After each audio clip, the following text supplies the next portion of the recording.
How you doing? This is the guy from Pittsburgh, and tonight it's a comedy gold mine because this is part 2 of George Noory meets Shirley MacLaine. And I want to tell you the most ridiculous stuff you ever heard.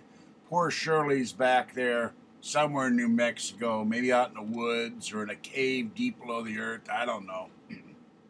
Excuse me. And she's coughing her guts out. Noory says, she's really putting her neck out here. And then he talks about how her book came out in February, a few months ago. I thought your book was out in February, George Noory said. And she goes, I didn't even finish writing it till recently, and it didn't go on sale till 3 days ago.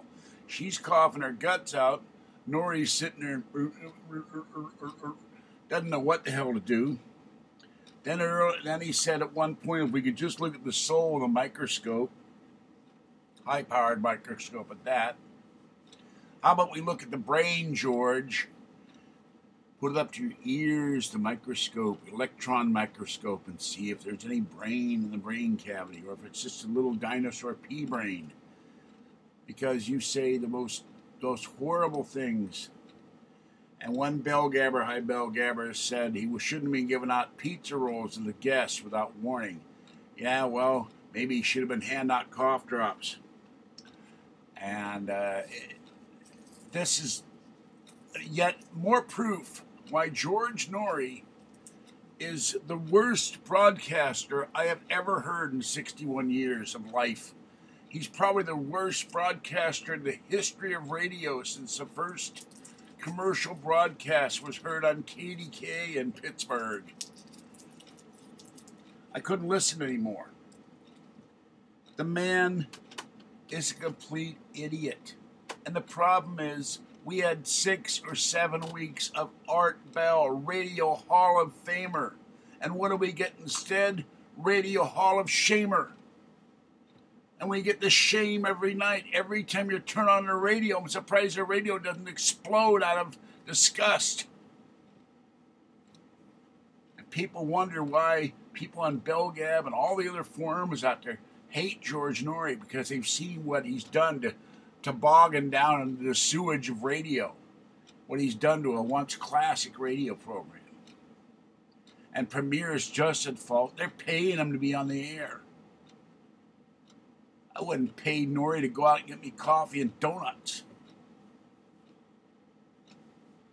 Might have Tommy do it. He probably likes that sort of thing. He's George's toady, like he's Renfrew with Dracula. Yes, master. And then we'll get the donuts. Oh, God. Please, somebody find a way to have Art get released from his non-compete so we can be saved from the idiocy of night after night of moronic broadcasting.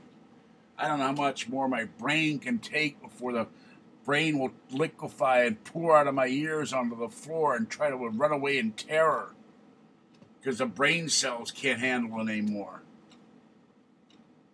There was some guy on a program the other night, I don't know if it was on Art or when he was on or some other program that said, somebody said brain cells regenerate.